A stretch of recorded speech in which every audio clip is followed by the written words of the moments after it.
and happy Thursday. Welcome to another Purse Strings Lunch and Learn. If you're new to Purse Strings, we're all about providing tips, tricks, pieces of advice on how to be financially fearless. And then when you're ready to either sell your house, plan for retirement, plan for your kids, make a will and a trust, we have top tier financial professionals willing, ready, and able to serve you. We call those our Purse Strings approved professionals, and Vivian Villers is one of them.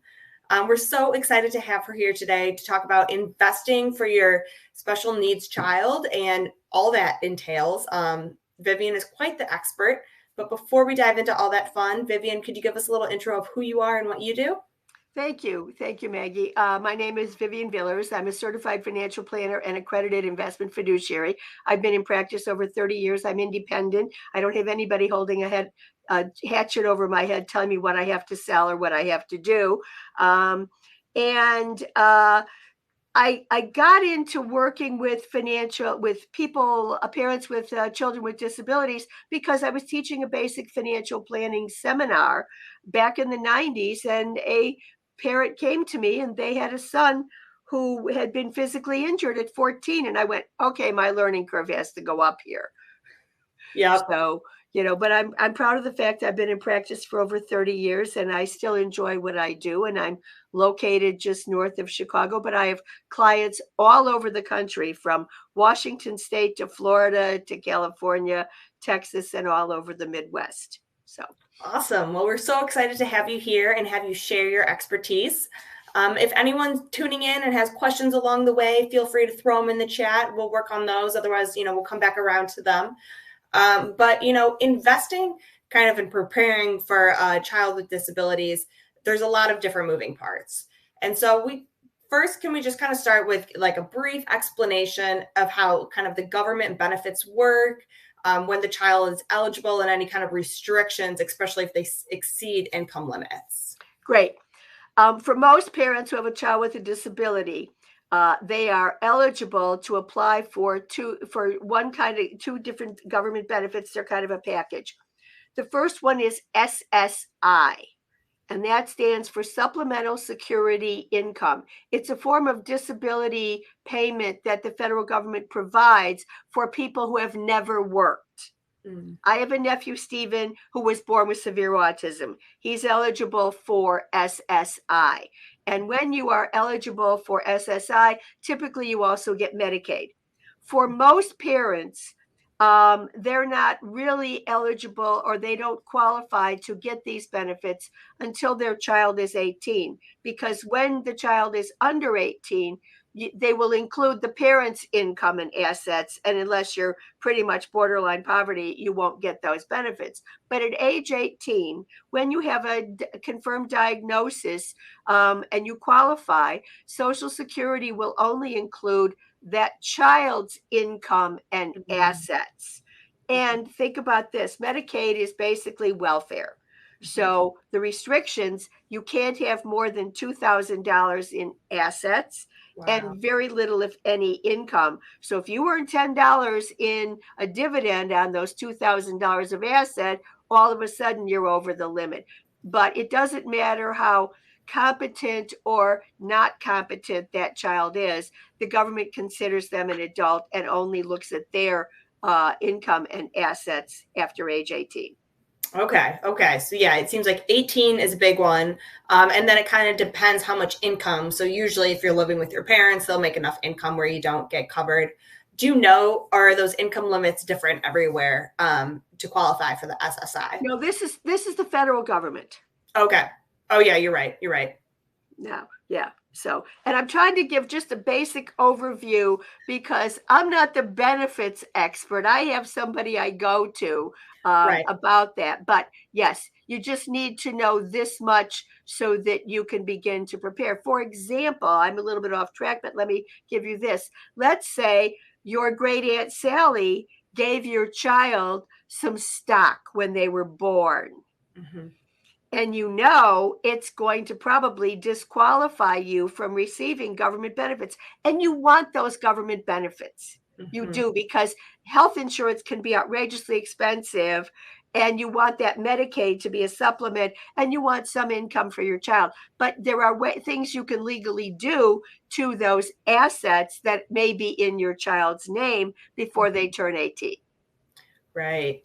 So it's just kind of that reallocation and kind of redefining where that money is. So on paper, you look like you qualify for the. Even if you spend it down, if you buy your if you sell the stock and buy your child a computer or a cell phone, Mm-hmm. it's in their name. You can use it legally for their name, or we could transfer it into one or another kind of an account we can get into later. Okay, cool. So just kind of like moving along here, we know, many individuals with disabilities will live in a residential facility. And so, why does a parent need to provide additional resources beyond kind of what the government benefits are? Well, a parent needs to provide additional resources while the child is living with them, but if the child ends up going into a residential facility. Because right now, if you are in a facility where your child is living, the government, SSI, only lets you keep $30 a month for incidentals. They may get a little bit more in a different state, but that's the federal Social Security maximum. And the rest of it goes towards that maybe group home or a residential facility or something to help defray their costs. Well, think about this. Your son wants to order a pizza, there goes the $30 allotment for the whole month. Or how are you going to pay for the cell phone if your child is capable of having a cell phone, or a TV in their room if the facility allows it, or internet, or a computer? So yes, you need to have other resources. And even if the child is not in a facility, there's a lot of things that insurance won't pay for. Special kinds of therapy. Mm-hmm. Equine therapy, which can be very, very helpful. So yes, you need, if you can afford it, you need to provide extra money. Yeah, definitely. And that's really why we want to talk about this, is because we know it is an added expense that a lot of parents need to plan for. And that's why we really want them to be prepared. So what are some different types of accounts that can be used to provide additional assets or support for your child? And how are those kind of used? There are 3 different kinds of accounts where parents can set aside money to provide that additional resource or support while you are alive as a parent, and perhaps your child is living with you or not, and it continues after you are gone. Let me name 3 of them and then give you the description of each. Special Needs Trust, OBRA 93 Trust, OBRA, and an ABLE account. Okay. Special Needs Trust, I tell my clients it starts with an S. It's someone else's money. Grandpa Joe, great Aunt Sally left money and they put it in the Special Needs Trust. It can't go to your child because then they would be eliminated from getting benefits. So they go into a Special Needs Trust, or this is where the parents can also put assets into that trust. So there are not as many restrictions on how you use that money for that child. That's the Special Needs Trust, starts with an S, someone else's money, meaning someone other than the person with the disability. Mm-hmm. OBRA 93, very complicated word. What it really stands for is, this is the fun piece, Omnibus Reconciliation Act of 1993. It was a tax act, and hidden in there is this little thing that allows you to have this kind of a trust. It's also known as a payback trust, or as one of my friends who does benefit applications calls it, an oops trust. And the money that's in there was originally owned by the person with the disability. Here we're coming up to Grandpa Joe gave your child a whole bunch of stock when they were born. It's $50,000. Thanks, Grandpa Joe and Aunt Sally. It's $50,000. Or, which actually happened to a person that I know, they were reasonably capable, like had Down syndrome, and pulled the lever in Las Vegas and won the supreme jackpot. Go them. Yeah, but now this is in their social security number. Yeah. Or maybe you set aside money for a college fund and they're not going to use it. You can legally transfer that money into an OBRA 93 trust. This is called a payback trust because you can turn around then and qualify for SSI and Medicaid, or maintain your Medicaid benefits if you won the jackpot, in Las Vegas. And you are more restrictive on how you can use that money. And when the child with a disability dies, Medicaid comes in and gets paid back. Oh. So Medicaid says, okay, you can set aside this money that's in your name. You don't have to spend it down to zero for you to get benefits, but we're going to be very restrictive on how you can use this. And when that child dies, the remaining money, if any, doesn't go to a family member, it goes to Medicaid. And here's an example. Let's say you had $150,000 in the account and your child died, and Medicaid comes in and says, we paid out $200,000 during your lifetime. They take the entire account balance of 150, but it's non-recourse. There's no other place they can go to get the 50,000 shortfall. The reverse is true. You got 150, Medicaid says we paid out 100. They take the 100, you've got $50,000 left in your OBRA 93 payback trust. That can go to another family member. Okay. The third type of account, which is relatively new, it's only been in establishment for maybe 5 years, is called the ABLE account. And it refers to the account for a better living experience. I like that. Yeah, this is one exception where you can have up to $100,000 in the account in your child's social security number, and they don't lose benefits. Oh, good. And it's usually state specific. Like here in Illinois, if you don't use you can use the Ohio version or the Colorado version, but if you don't use the Illinois version, they will tax withdrawals from a ABLE account from a different state. So you try and use the state one. Usually it's from a bank, and they may give you a debit card. Now, if your child is not competent to, spend that money on their own, then the parent can just become a designated person to handle the account. Only one account, one.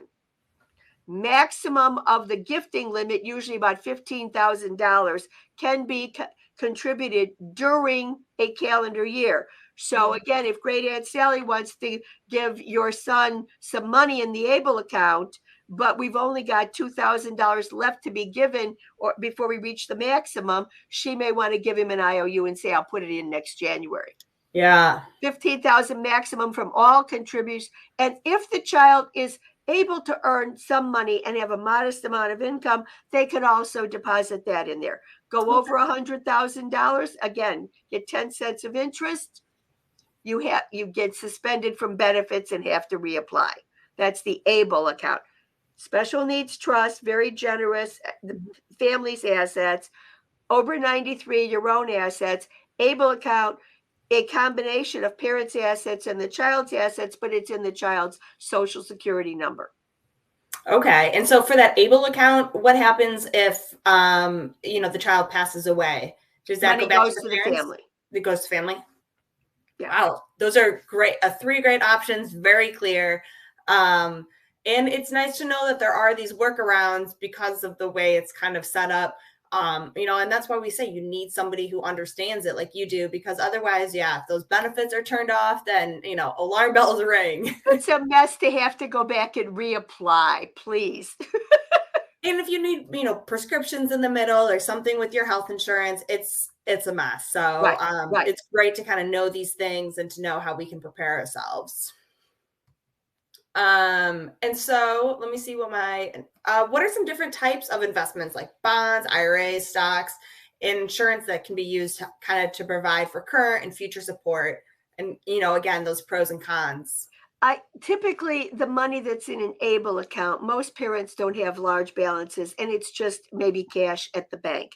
But where the money becomes more critical is in the special needs trust, someone else's money and inheritance, whatever, or the OBRA 93 trust. Again, you won the big jackpot in Las Vegas, or Grandpa Joe left you 50,000 in stocks and you transferred that into the OBRA account.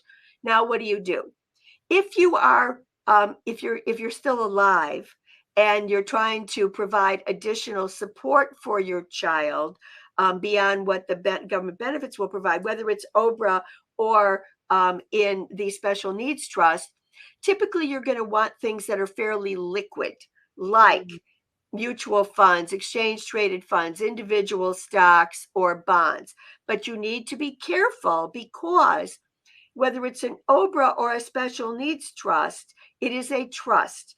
A trust is a different form of ownership and will be taxed at a much, much higher rate on any income that's earned. So if you're not that knowledgeable, or you run into a financial advisor who doesn't understand this, and they say, oh, let's be conservative and buy you a bunch of bonds, well, all of a sudden you've got a whole bunch of income that's coming out of those bonds, but held within the trust. And the trust tax rate starts at about 35% and goes up from there. Wow. So not that you don't want bonds, but you want to be careful what you're doing. And it's the same thing with any realized gain. You can't pass that through to the child, because that might go over their income. You may be able to take the money out and spend it, but you still have to pay the tax. But liquid investments are good for while you are alive. Okay. Then when the parent dies, they leave or even a family member. Again, great Aunt Sally, Uncle, Grandpa Joe can leave investments such as stocks or bonds into that. The other things that can be left when when the parent dies, is life insurance or IRAs. Excuse me. Yeah, taking a little sip there. You got too much great information. Okay, IRAs. Let's start with life insurance first. Okay, a life insurance policy is the most cost-effective way to provide a large sum of money. Okay, but the parent needs, if they're applying for new insurance, the parent needs to be healthy enough to be qualified and obtain life insurance. And then there's the issue also of the cost of the insurance, if you will. Now, sometimes they can take an existing life insurance policy and just change the beneficiaries on it to go into the special needs trust. By the way, I highly recommend that the special needs trust, which needs to be drafted by an attorney, be done during the parent's lifetime. I had a client who went to a lawyer who was not that experienced in the area and made the trust be established at the parent's death. And I go, wait a minute, you could be 85. And what happens if your parents, grandparents, great Aunt Sally dies? They have no place they can leave any inheritance to your child. So I highly recommend you have it established as soon as you can. Okay, so that's life insurance, okay? And you hopefully can get some. And the other one is IRAs, because that's usually a parent's largest asset when they die. Once again, there's a little bit of a tax problem here that you need to be aware of. You name the special needs trust as the beneficiary of the IRA. So here's your trust box, and inside the trust box is your IRA. It stays as an IRA, okay?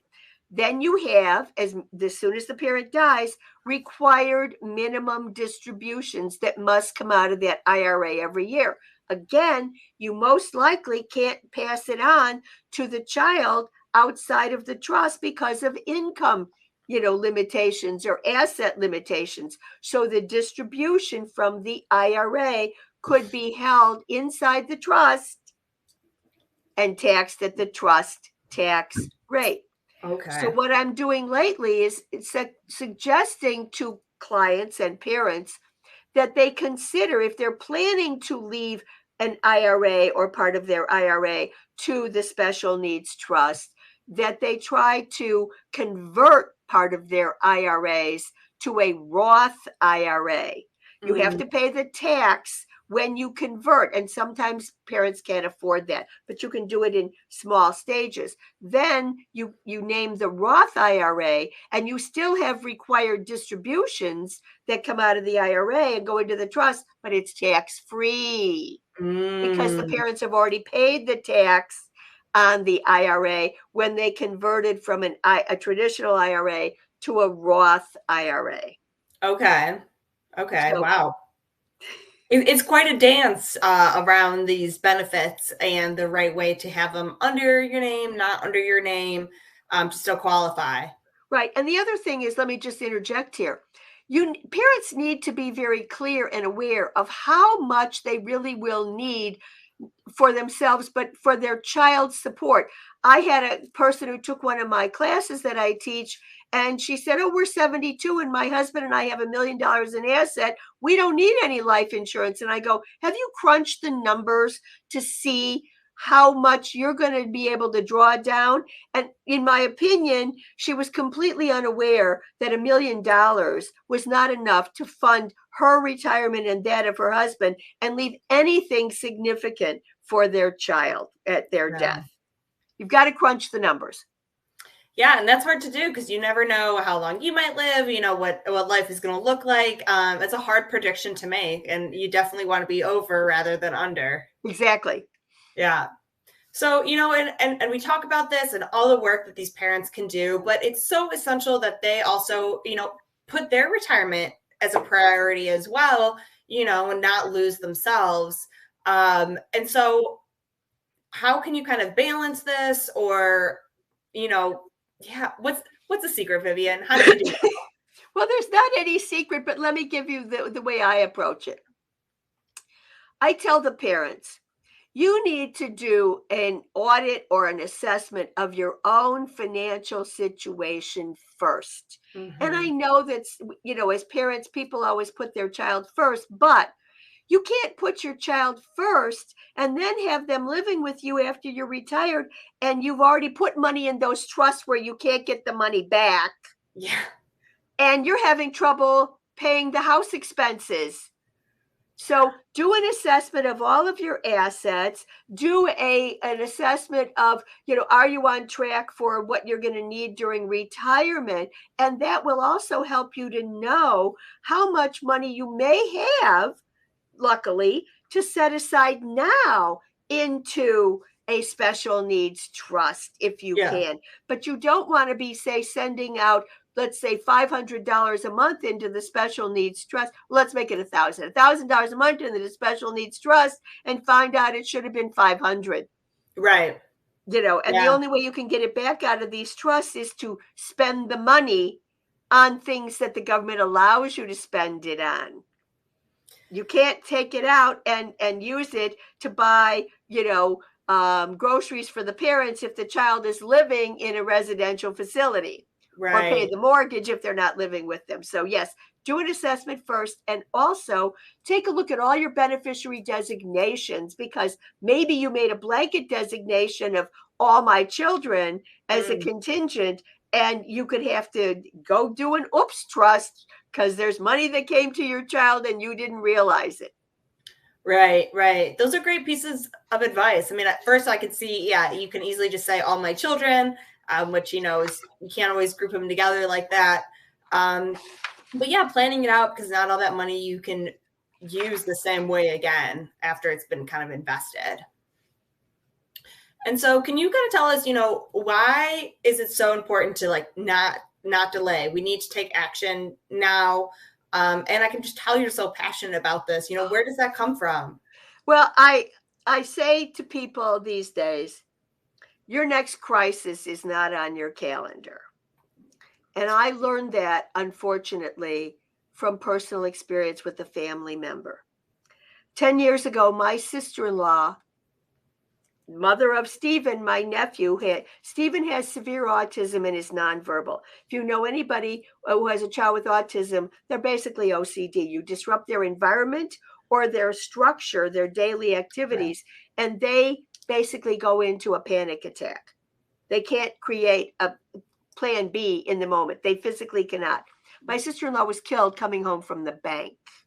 She ran into town to go to the bank just for a few minutes and get home in time to meet Stephen's bus. He was coming home from a daycare program.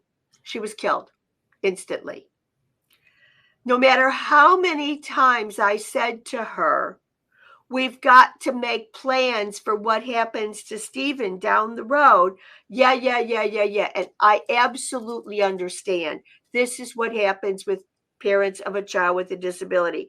You're so overwhelmed with just day-to-day tasks, going to work, cooking, cleaning the house, managing your finances, taking care of your other children, and then focusing on your child with a disability. This is the thing that gets kicked down the road. Right. And it was absolute chaos because my sister-in-law had not done the planning. And this is kind of macabre, but this is what I say. The people who died in 9/11 didn't have it on their calendar. Yeah. Whether you're 35, 55, or 85, you never know what the next day is going to bring. And so because of the chaos that my family lived through, first responders were going knocking on neighbors' doors, going, do you know this person? My brother was out of state in Kentucky on business. Stephen was 10 minutes away coming home to a dark, locked house. Yeah. I saw how many times he had an autistic meltdown in the following week. It wasn't fair to do that to him. So that's why I'm so passionate about this. And as a matter of fact, based on that whole event that I lived through within my family, during COVID lockdown, I spent a lot of time and I created what I call the special needs crisis checklist, and I give it away. I have it up. I'm going to put it in the comments. Okay. It's a one-page fillable form. Keep it in your purse. Keep it in your glove compartment. Don't put it on your phone. Your phone could get out the window and get lost. And it gives all the information about who to call for the person that's injured, all the information about the child and who to call to help or to communicate. First responders wouldn't know if Stephen was autistic and nonverbal or hard of hearing or spoke Korean or was in shock. And I did that. Okay. So there's 3 phases that I work with for parents in planning. How do you plan and what do you do while you're alive and your child is with you? Maybe it's setting aside resources to supplement what benefits will do. You've got to do the planning, estate planning for what happens after you are gone. Do you have a residential facility picked out? Do they go there while you're alive or not? Who's going to be in charge of the money after you're gone? And by the way, a lot of times I recommend don't name a sibling as the successor trustee, because if you've got a tight relationship and your child maybe is more high functioning and your son Billy goes to his sister Susie and says, I need money. And Susie says, I don't think you should have that money. Now Billy's mad at his sister. Instead, name somebody else, a trusted family friend, Uncle Bob, somebody else. Uncle Bob will go to Susie and say, does Billy really need the money? But Billy won't be angry at Susie. Right. But it's a lot to put on a sibling to ask them to be responsible for stuff like that. But if there's anything I can do based on what I lived through with that week when there was no plan in place, is to say to people, please. And I tell them, use a holiday. We've got Passover coming up for Jewish people. We've got Easter coming up, or you can pick Memorial Day and say, okay, by Memorial, I think holidays are easier to remember as deadlines. Yeah. By Memorial Day, I'm going to do an assessment of my financial things, and I'm going to find a lawyer or meet with the financial planner to start that plan in place. I'm going to download the checklist and fill it out and share it with people. I think it's so important. And after looking at the checklist, I mean, if someone came to my door and told me that my mom died in a car crash, I'd be a wreck. But much less if you are, nonverbal or have different, loud noises and you have firemen banging on the door, that's a lot of triggers. And so having that sheet that just kind of says real quickly, like, this is how I need to be talked to or cared for, and this is who you can call to kind of be that translator, is essential just to ease the moment, much less before we even dive into finances. Yeah, and by the way, I actually have a client whose child is completely dependent, Hmm. lives with them, is on oxygen, needs to be fed. I mean, they really are severely disabled. Think about if you were maybe you survived the crash, but you're in the emergency room and your spouse forgot that in the crisis, I got to get to the hospital. You got a piece of paper in your purse, in your car, and it tells them where else to find other papers at home that says, wait a second, I got this kid at home.